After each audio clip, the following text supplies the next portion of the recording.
Welcome back to another episode of Vees Views here on Castanet.net with head coach Fred Harbinson, your host Fraser Rogers, and Vees are still dancing, going into the BCHL final coming up this weekend, Fred. But let's get back to another classic series between the Vees and the Vernon Vipers. And in this building, this was 4,000 fans a couple nights ago. Let's describe Game 7. You win it by a score of 3-1, but that must have been a special atmosphere to be a part of.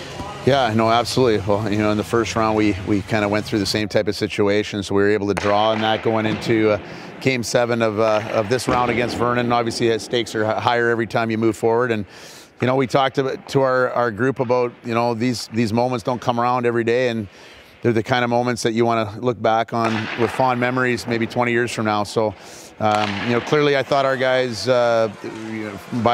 each man's kind of stepped up in a different way, different play throughout the game. And some of the guys that maybe were trying hard but maybe weren't producing, as I mentioned, going in, like as far as on the score sheet, they were able to come through in even a bigger way in Game 7. That kind of leads me to my next comment, because to a man, you kind of had a rousing speech to challenge the guys going into Game 7 the day before. And you talk about veteran players, guys like Duncan Campbell score a critical goal. You see Gabe Bass, the 20-year-old, get the opening goal. A strong performance by Matt Robson in net, your captain.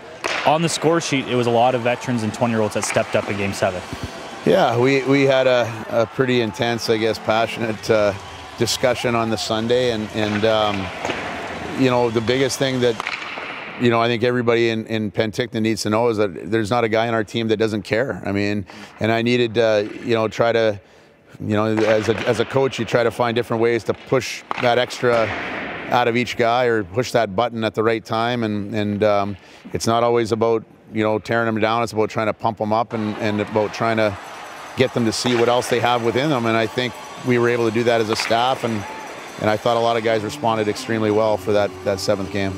An emotional win for the team, and a satisfying series win against an arch rival. But are you satisfied because you know the style you play, you're proud of the way you guys play, and that wins out in a series like that, and you move on to a league final? Yeah, you know what? It's a bitter rivalry that's gone on forever. It's been well documented. You know, we've been very fortunate to be able to, you know, I guess end their season the last 3 years.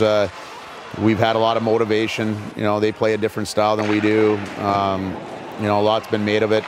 You know, another little piece of, you know, motivation was we didn't like the hit that was made on you know, Sam Rossini in the exhibition, and ended his season. You know, he might be back for the next round here now, but you know, it was something that really bothered us as a team, and we wanted to try to, you know, if they were going to end one of our guys' season, we wanted to end theirs, and we were able to do that. And I don't mean that in any, you know, disrespectful way. It's just, that's sports, you know, and it's you need to draw on different things, and you know, that leads me to the fact that now you're playing Chilliwack, a team that you don't play a lot.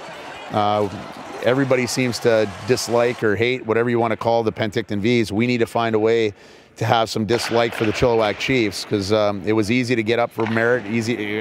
Obviously, you get up every day not liking Vernon. Now we have to do the same with Chilliwack. Yeah, you're born into a rivalry with Vernon and those legs, but now it's obviously the league final leads into our final segment. You have to develop that culture, you know, against a team. Is that the biggest challenge going to league finals, pressing that reset button and getting up for the Chiefs, who are a very good team in their own right? Yeah, it's critical, and you know, it's you know, been in the league 10 years now, and coached a lot of other places. It's very easy to kind of get into the, you know, get drawn into the moment of, you know, the excitement of people still patting you on the back from the last series, especially when you play one of your rival teams, and the way it happened with 4,000 plus, and it's Game 7, and on and on and on. So, you know, we allowed them to enjoy that night yesterday. We've already talked about it today again. It's just it's all about Chilliwack now, about trying to win that championship, and you only get so many chances in your lifetime to you know raise a cup above your head, and this is something that is dear to all of us. Vees trying to etch their name on the Fred Page Cup one more time. BCHL finals start Friday and Saturday in Chilliwack. Back here on the 18th and 19th next Tuesday and Wednesday. Tickets at the SWC box office and online. valleyfirsttix.com. For Fred Harbinson, Fraser Rogers, another playoff edition of Vees Views here on Castanet.